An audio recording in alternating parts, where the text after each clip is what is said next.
Ivoiriens, Ivoiriennes, chers amis TEFA, amis de nos différents groupes Boigny, je voudrais, à l'orée de cette nouvelle année qui s'annonce, année 2021, livrer un message. Le message que je tiens à livrer, d'abord porte sur le bilan que nous devons faire de cette année 2020, mais également nos projections pour l'avenir.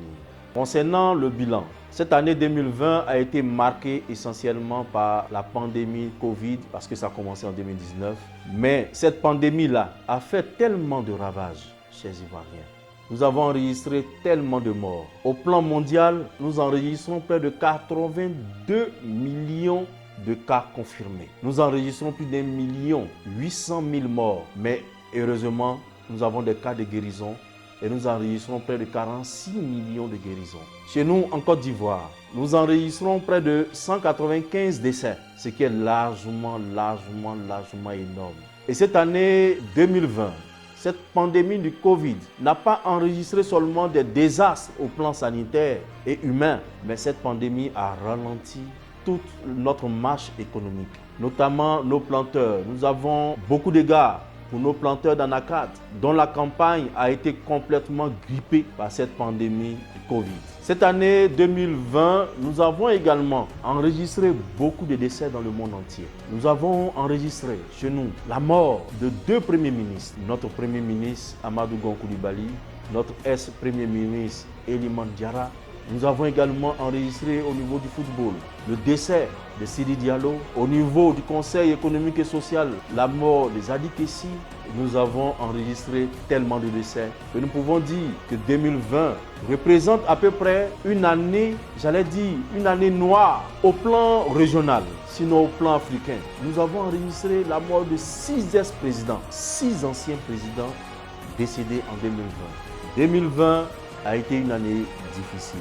Une année très difficile. Mais ne dit-on pas que lorsque la femme va à l'accouchement, c'est là qu'elle connaît les douleurs les plus rudes. Mais au-delà de cette douleur, la joie revient quand naît l'enfant. C'est dans ce sens-là donc, chers amis TEFA, c'est dans ce sens-là donc, chers Ivoiriens, que nous avons annoncé le 7 août 2020, lors de la célébration de notre indépendance, nous avons annoncé une année de rupture. Une année de rupture parce que lorsque la femme va pour accoucher, on arrive donc à une rupture.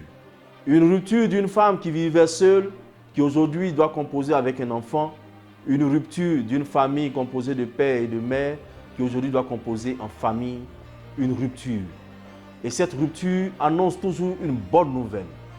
Nous avons dit aux Ivoiriens le 7 août dernier que 2020 constitue la rupture au niveau même du franc CFA que nous utilisons. Voyez-vous, le franc CFA a été signé en 1945 pour une durée de vie de 75 ans. Et ceux qui savent calculer, vous verrez que 2020 constitue donc la rupture avec le CFA. En plus, nous avons dit aux Ivoiriens que chaque 30 ans, il y a un cycle de politique qui se déroule chez nous, en Côte d'Ivoire. Chaque 30 ans, il y a un cycle de politiciens qui commence. De 1960 à 1990, pendant 30 ans, c'était la génération d'Houphouët-Boigny. C'était la génération du père, des pères de la Côte d'Ivoire moderne. Dès 90, ceux qui sont sortis de l'esprit d'Houphouët-Boigny, ceux qui sont sortis de cet esprit des pères qui ont forgé cette Côte d'Ivoire, ont pris le pays. De 90 à 2020, nous avons constaté une politique de rupture. Nous avons constaté une politique de division. Nous avons constaté une politique de haine. Nous avons constaté une politique qui mettait en avant le parti politique, qui mettait en avant l'ethnie, au lieu de mettre en avant le patriotisme et la citoyenneté du peuple. C'est pour cela donc, le 7 août, nous avons demandé aux Ivoiriens de se préparer à 30 années de rupture. 30 années de rupture où nous devons véritablement travailler à l'union. 30 années de rupture où nous devons véritablement travailler au changement, où nous devons enclencher maintenant même l'industrialisation de notre pays. Voyez-vous, chers Ivoiriens, le président Houphouët-Boigny a prophétisé et il a dit depuis 1981 que dans 40 ans, les Ivoiriens passeraient à la transformation locale de leurs matières premières. Et nous, au TEFA, nous en avons fait notre mission. Et les 40 années d'Houphouët-Boigny tombent en 2021. Pour cela, au niveau du TEFA, Nous allons nous organiser pour que cette année 2021 soit l'année à la fois de rupture, mais également l'année d'accomplissement du dernier vœu de Feu Boigny, c'est-à-dire la transformation locale de toutes nos matières premières. C'est le moment. Si nous n'arrivons pas à construire et bâtir nous-mêmes nos multinationales, on n'aura jamais la paix qu'on souhaite, encore moins l'indépendance économique que nous attendons. C'est pour cela, pour cette nouvelle année qui commence, chers Ivoiriens, je t'appelle à te lever, je t'appelle au réveil, je t'appelle au changement, je t'appelle aux actions. Au niveau du TFA, nous allons faire notre part. Et la part du TFA consistera à sensibiliser les Ivoiriens en cette année 2021. La part du TFA consistera à forger et à former les Ivoiriens à ce changement. Mais votre serviteur que je suis, Honoré Kwame Gbondo, je compte moi-même, dès 2021, porter tous les idéaux, toutes les actions forgées dans le TFA en application sur le terrain.